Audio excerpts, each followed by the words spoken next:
ээжийн хичээл.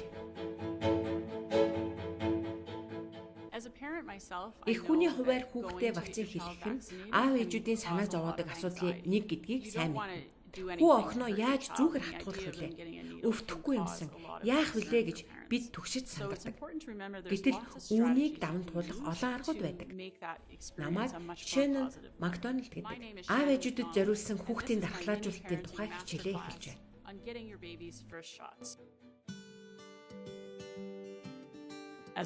Миний сувлагч хийж байсан туршлагаас харахад аав ээжүүд өөрсдөө туршиж сандрах нь хүүхдийнхээ тайван байдлыг алдагдуулж нөхцөл байдлыг хүндрүүлдэг. Юуны түрүүнд ээж аав нь тайван байх хэрэгтэй. Аав ээж нь тайван бол хүүхэд ч бас тайван байна. Урьдчилан сэргийлэх тарилгын үед хүүхдэд өвдөлтийг аль болох бага мэдрүүлэхийн тулд тариулсан хэсэг газарт нь өвдөлт намдах тос түрхэх эсвэл хөхөө хөхүүлж болно.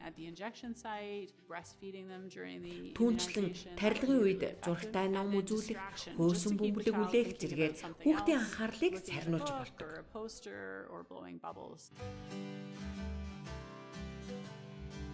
Аав ээжүүд дархлаажуулалтын талаар интернетээс, найз нөхдөөсөө олон таагүй мэдээлэл сонссон байдаг.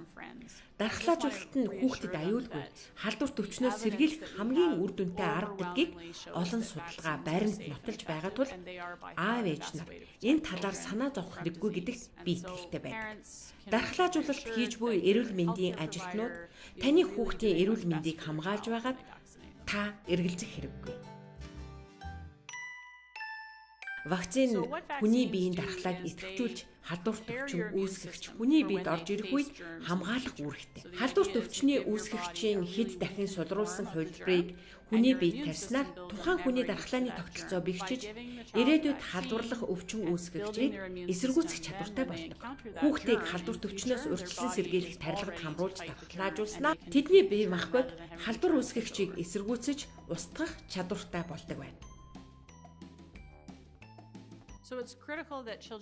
Бага насны хүүхэд өвчнөд илүү өртөмтгий байдаг тул вакциныг тусгай товлолын дагуу аль болох эрт хийдэг.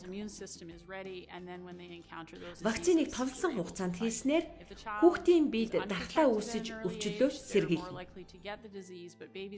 Хүүхдийг вакцинд хамруулахгүй байх нь өвчлөх магадлалыг нэмэгдүүлж халдвар авсан тохиолдолд хүндрэх нөхцөл болдог.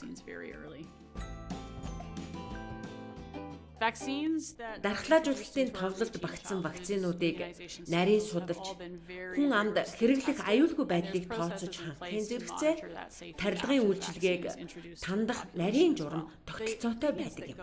Вакцины орц найрлагыг шинжилэн судалж, хүүхдийн биед альва сөрөг нөлөө үзүүлэх хэсгийг шалгаж тогтоосон байдаг. Вакцины орц нь бидний эргэн тойронд байдаг төдийгүй уг тарилгад маш бага хэмжээгээр ордог. Хүүхэд төрсөн цагаас олон тооны бактеритэй нүүр тулдаг тул вакцинд орж буй багахан хэмжээний бактери нь тэдгээрийн нэг хэсэг болдог тул хүүхдийн дархлааны тогтолцоог ачаалдаг. Иймээс вакцин нь хүүхдэд аюулгүй гэдэгт итгэж болно. Хүүхдэд вакцин хийлгэснээс үүсэх гаж нөлөө маш бага байдаг. Хүүхэд вакцин хийлгэсний дараа цэцэрлэг сургуультай явах боломжтой.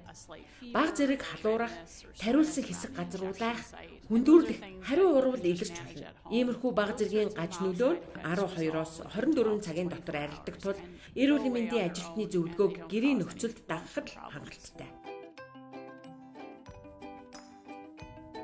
Вакциныг хүүхдэд хизээ хийх үү? Хүүхэд хизээ ямар үед өвчнөд илүү өртөмтгий байх вэ гэдгийг эрдэмтэд сайтар судалсан байдаг тул тарилга болон дархлаажуулалтыг товлолын дагуу хийдэг юм. Зарим улс оронд элбэг тохиолддог халдваруудаас сэргийлэхийн тулд бага насны хүүхдэд тухайн орны орчин нөхцөлд нийцсэн товлолын дагуу урьдчилан сэргийлэх тарилгад хамруулж дархлаажуулна. Ингэснээр нийтлэг тохиолддог халдваруудаас хүүхдийг хамгаалах боломжтой болдог.